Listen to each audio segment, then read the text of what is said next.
Hello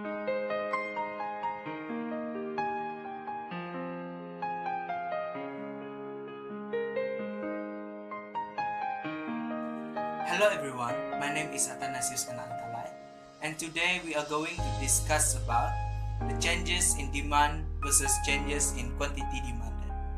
First of all, we need to know what is the changes in the quantity demanded.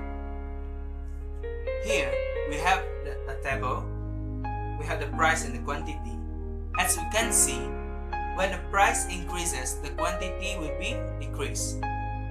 By using the individual demand curve, today we are going to understand what is the changes in the quantity demanded.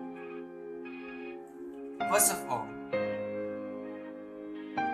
referring to the table, when the price is 10 ringgit, the quantity or the unit will be 45.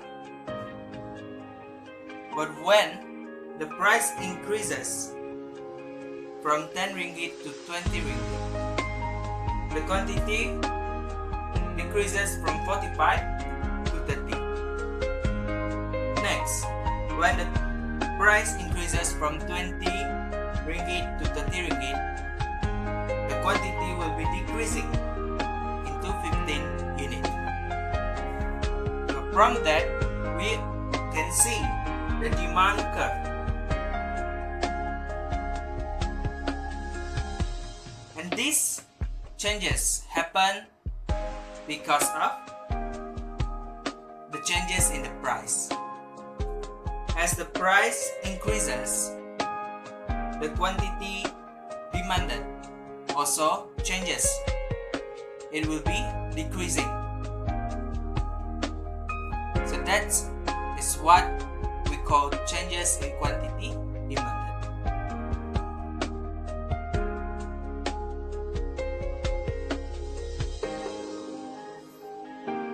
Now, we are going to discuss about the change in demand.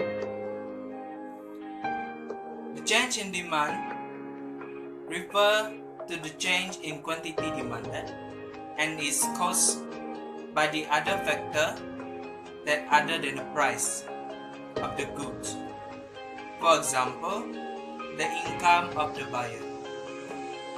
And it can be shown by the shape of the demand curve. As I said earlier, the change in demand is caused by the other factor other than the price of the goods. So here, I'm going to use the factor of Hari Raya for the demand in Baju Melayu. In the normal season, when the price is 50 ringgit, the quantity is 10 unit. When the price increases to the 100 ringgit, the quantity demanded decreases from 10 to 5 ringgit. But when it comes to Hari Raya, there are many people, especially our friends who celebrate the Hari Raya. We're going to buy a lot of Baju Melayu. So this means the quantity demanded will be increases. When the quantity demanded increase, the curve of the demand will change. We are going to find the new demand curve. For example, the price doesn't change. At the price of 50 ringgit, the quantity demanded is 15 ringgit. Is 20 ringgit. When the price 50 ringgit, the quantity 20 unit. And when increases into 100 ringgit, the quantity demanded decreases into 15 units. Now we can see two different demand curve, and we call it D1 and D2.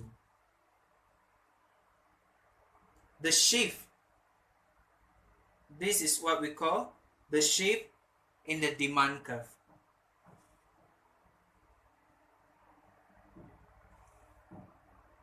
So by looking at this graph, this demand curve, we will be able to understand what is the changes in demand.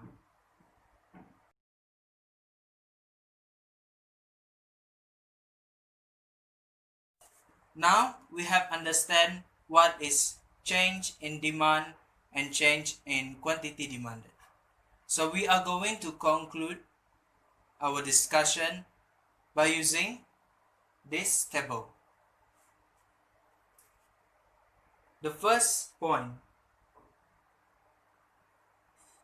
the change in demand is known as shift in the demand curve, while the change in quantity demanded, it is known as movement along the demand curve. The second point is the change in demand refers to the change in quantity demanded, while the change in quantity demanded refers to the extension in demand. And the last point is the change in demand causes due to the change in other factor. As I mentioned earlier, it can be the income of the buyer or the taste of the buyer. While in changes in quantity demanded, it is caused due to the change in price. The higher the price, the lower the quantity demanded. That's all from me.